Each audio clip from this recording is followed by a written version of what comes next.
Welcome to the NBA Coast to Coast podcast brought to you by thelines.com. Coming to you from the West Coast, Josh Lander, joined by Nate Weitzer. He's on the East Coast, rolling separate today. I'm on a little business travel here out of the office as normal. So going to be looking at these best bets and player props in a separate episode together, but a little bit separate. We'll be putting that together for you here in this episode, though. So definitely make sure to subscribe to that channel. Don't miss any of the action we're bringing you all season long. We're going to be getting into best bets here, like I said. Also want to remind you that we have the email newsletter. It's linked in the description of the video. And normally we come out with that on Fridays. This week, it's on a Thursday. So it's today that we've got that newsletter available for you guys. And Nate and myself have a bonus parlay pick in there with a couple player props that we put together. So definitely make sure to check that out in the description of the video and don't miss any of the sports betting news that we're bringing you each and every week moving forward. Let's go ahead and get right into Nate's first best bet here for Thursday. Yes, folks, it's the end of March. It's blowout season, and that means targeting the Utah Jazz here with the Rockets minus 12.5. That might creep up a little bit. I think it's playable up to 14 or so. I mean, the Jazz have failed to cover their last 5 as dogs, and the average spread has been exactly 12. They haven't been even close lately. Even the broken Memphis Grizzlies just absolutely wiping the floor with them recently, and the Rockets have plenty of mojo here.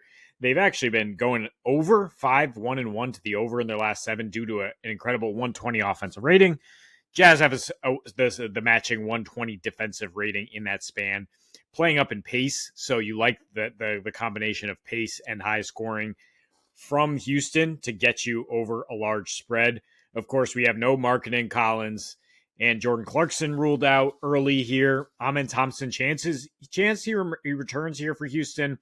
Perhaps he was just missing one with the little nagging injury, and it'll be right back in there to help push the pace and really turn the tide on both ends of the floor. Houston also kind of like a little revenge angle that they did lose in Utah in February. One of the rare home wins for the Jazz this year. Great performance from Markkanen, Colin Sexton, and the Rockets were missing Fred VanVleet, so they were in the midst of their like little slump. Without the little general there, Tari Eason also missed that game. Now they're just so deep when they have Tari and Jabari off the bench, when they have all these pieces that Udoka can deploy and throw these crafty mixed zones and all these defenses at guys. And like Keontae George also had, I think, 30 points in that win. And he's just been like absolutely shut down lately with no vets around him to really take the load off. Collier, the same thing. Like the Jazz are obviously packing it in for the year. And they've given up all these points despite getting really lucky on 3-pointers in their last 7. They're second to worst in rebound rate, now facing the best rebounding team in the league. They're allowing the most offensive rebounds in the league and 21 second chance points and the most points off turnovers. It's like everything you would expect the Rockets to feast off. Rockets defense is top 10 at all that. Like they don't allow any of that. One of the best cover teams on the road in the league, 61% is Houston. And they have 2 days off after this before a bigger back-to-back matchup at Phoenix at the Lakers, which could be very key here as they try to get that 2 seed. It's a young team that is not taking nights off, that is handling their business. And so that's why you lean towards like they just want to wipe the floor with the tanking team, move on, get the rest, and then plan, not play with their food. I think they learned that lesson when they had to go to overtime with the tanking Sixers. And hopefully, they moved on from that. And we've seen them handle some bad teams since then a little bit. So I think they handled the Jazz here. Looking at my first best bet here, going to that Orlando game in Orlando versus Dallas, who obviously struggling a ton. And we may have AD here. He's the biggest questionable tag, obviously, but we know PJ Washington is already out for the Dallas Mavericks. And Orlando is going to be healthy, just continuing to miss the normal guys in terms of Jalen Suggs and like Mo Wagner. But Cole Anthony as well, should mention, can be doubtful, has been doubtful. And this Orlando team has certainly started to pick things up. About the last week, almost 2 weeks now, that they've been a lot more the Orlando we expected them to be this season, and a lot less the team that's been struggling with injuries. They've had their full team back, so that's a huge part of all this. If we look at the way that Dallas is playing, they're actually a lot better on offense over their last 5 to 10 games and a lot worse on defense, and they're not going to have their full complement of guys. Once again, PJ Washington, too important to what they're doing on offense to be able to expect them to maintain anything like the 8th best offensive rating, which is what they've had in the last 10 games, or the 8th best effective field goal percentage and a top 10 offensive rating, though, in their last 10 games.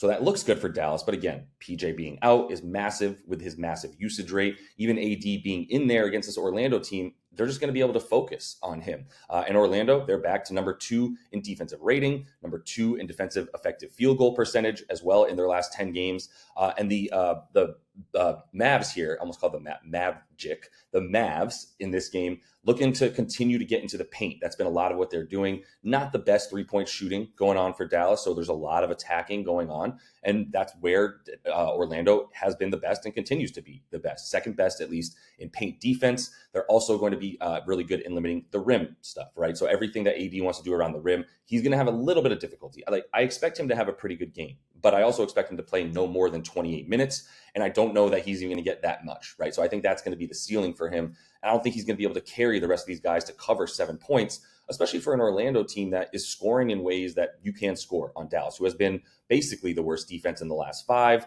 They've been one of the 5 worst defenses in the league for the past 15 games. We know that where they're at defensively, they can't defend the rim. And we're going to see a lot of trouble there, not only from the mid-range, right, where we're going to see Franz and Paolo especially really pulling up with some pretty good matchups, the way that they're going to be defended by Dallas. We've also got them going to the rim, and you know that this, even with AD, now I understand that AD is going to help this Dallas defense down low a ton, but they've been 30th in rim frequency, 28th in their rim field goal percentage allowed. Even if AD comes in and makes that 20th best and increases their percentages a ton on defense, this Orlando team is cutting to the basket. They have 2 of the guys driving to the basket the most, in top 25 in the league for both Paolo and Franz in the amount that they're driving to the hoop. So AD can only do so much when you have both those guys coming in, crashing hard, and being able to beat their defenders pretty consistently. So love Orlando to be able to cover at home against a struggling Dallas squad. Got to go back to the Blazers under here. Blazers at Kings, and Kings got to do their part here to keep this under, which I'm not too worried about. They've been playing so slow. Totals at 226 the night before here. Maybe it goes up a little bit. I mean, people do tend to bet the overs, and Portland's actually been putting a lot of points on the board lately. They've played 8 of their last 9 at home, so that will help a young team score some points. 122 offense rating in their last 4. In part benefiting from playing 2 tankers and then the Grizz and the Nuggets with stars resting, which is why they're able to win those games and also put up a bunch of points. Also, those are terrible defenses. Kings are getting better on that end. I mean, they just got smacked by Boston and OKC because they couldn't score, not because they can't play defense. And they're playing slow. Like I was saying, both these teams have the exact same 96.8 pace in their last 5. Kings could be without Malik Monk again. You know, he's got the illness. You see one other guy, Devin Carter, pop up with the illness. That just indicates like might be other guys sick in the locker room, getting sick. When that thing floats around, it kind of affects a general malaise. And so maybe that's an excuse for the Kings, who are just looking dreadful here during the 4-game skid. They got to get this win here before they go on a 6-game road trip, or that play-in spot is starting to slip away. But, Portland's no walkover, and they do it with defense. They do it with Kling Kong down low now, right? Forcing you to beat them from the perimeter. I mean, hopefully we get Toumani Camara in here if we're taking the under, but I think even without him, we've seen Portland force games under with plenty of athletes on the wing. And I don't think they're really going to be able to keep scoring. Like, I mean, the Kings' weakness here is above the break threes and shots at the rim. Portland's very low in terms of getting to the rim. Keon Ellis can either shut down Scoot or Simons and just take away any penetration that they have. And Portland's also a very poor above the break shooting team aside from Simons. So I don't know, where we're going to get a ton of points here just based on the matchup. And certainly if Monk can't go again, like the Kings, their biggest strength is just going to be playing through Sabonis, but Klingon holding his own for sure. Portland not giving up much down low. In fact, 8th fewest paint points on the road in March. So another Blazers under, in my opinion here, and the Kings doing their part to keep it down. Last look here for my best bets is going to be Miami handling Atlanta, or at least beating them by 1.5 points. They're favored there, and we're going to see them taking this game. I want to make sure I get this right for you guys. This game is in Miami, which is what I was hoping for. Miami's been playing pretty well on the road as well. They're 7th in D rating in their last 5, and they've gone up in their strength of schedule. They were playing some pretty easy teams and not looking good when they had that really long losing streak just a few days ago or whatever. But now they've definitely come back a little bit, at least to their in terms of their strength of schedule, where they've been playing better teams now in their last 5, and that's definitely actually helped them. They play better is really what it is. Not that it's helped them, but they play better and picked it up against better competition, whereas they seem to just be walking through in like a malaise against these bad teams. So in the last 5 as well, they've upped their turnover percentage on defense. They're 3rd now, and Atlanta is 21st. And that continues to be something that we see in this particular matchup when Miami and Atlanta play, is that Spo knows how to get the ball out of Trae Young's hands or force him into bad passes,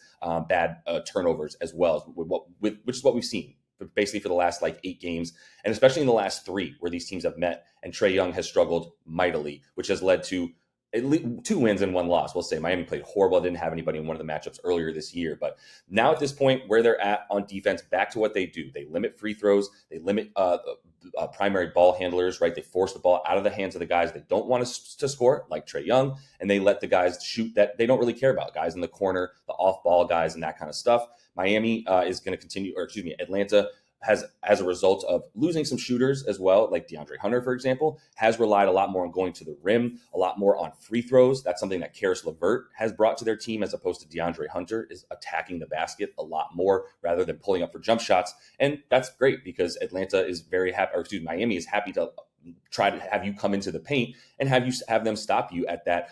They become 3rd best limiting free throws. They're back up into the top 5 in terms of paint defense as well. Khalil Ware at center, Bam at power forward. That's been the change here in the last week or two. Really worked out for them, at least defensively down low. And the thing on offense for Miami is that they don't rely on doing any of the things that Atlanta is actually capable of stopping on defense. So the places that Atlanta has been really good on defense, above the break threes, limiting everything out on the 3-point line, guys like Dyson Daniels, even Karis LeVert, hawking the 3-point line and doing really well. 5th best in limiting above the break threes.